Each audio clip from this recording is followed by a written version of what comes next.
Kita dengarkan cerita Timun Mas, cerita anak dari Jawa Tengah.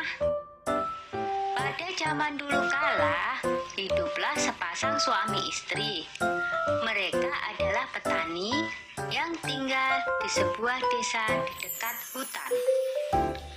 Mereka hidup bahagia. Sayangnya, mereka belum dikaruniai seorang anak. Setiap hari mereka berdoa kepada Yang Maha Kuasa agar segera dikaruniai seorang anak.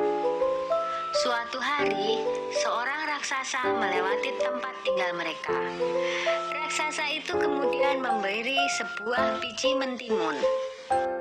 Tanamlah biji ini, nanti kau akan mendapatkan seorang anak perempuan, kata raksasa.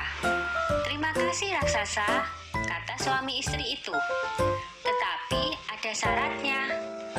Pada saat usianya 17 tahun, kalian harus serahkan anak itu kepadaku, saut raksasa.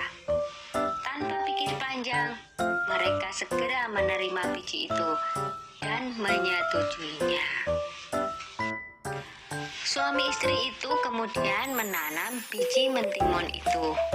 Setiap hari mereka merawatnya dengan baik.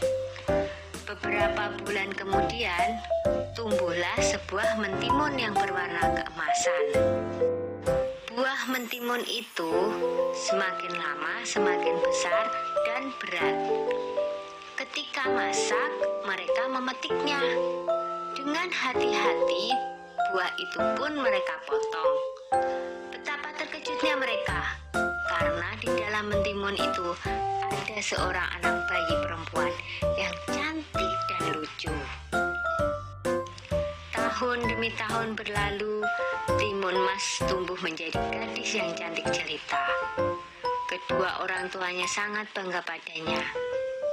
Tapi mereka juga takut, karena pada usia 17, mereka harus menyerahkan timun emas kepada raksasa sesuai dengan perjanjian mereka.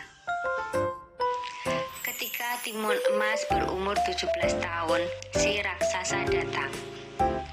Pak Tani berkata, "Tunggulah sebentar, timun emas sedang bermain. Istriku akan memanggilnya." Lalu ia segera menemui anaknya. "Anakku, ambillah ini," kata Pak Tani sambil menyerahkan sebuah kantong kain. "Ini akan menolongmu melawan si raksasa. Sekarang, larilah secepat mungkin."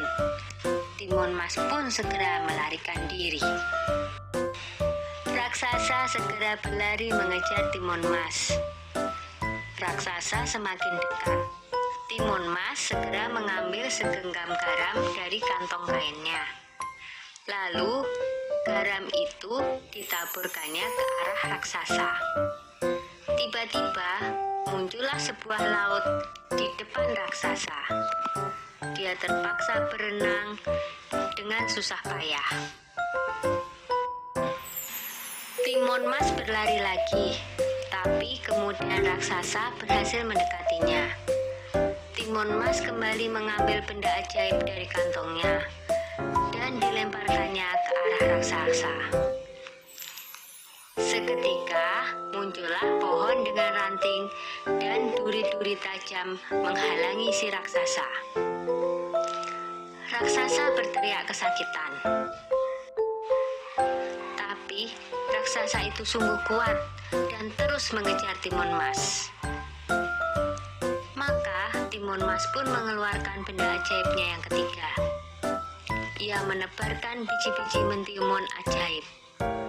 Seketika itu pula, tumbuhlah kebun mentimun yang sangat luas.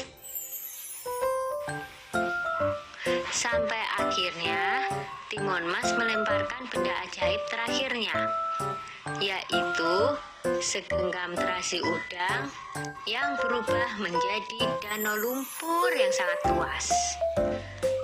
Raksasa itu akhirnya terjerembab di danau lumpur itu dan tak bisa lolos lagi. Timun Mas selamat dari kejaran raksasa.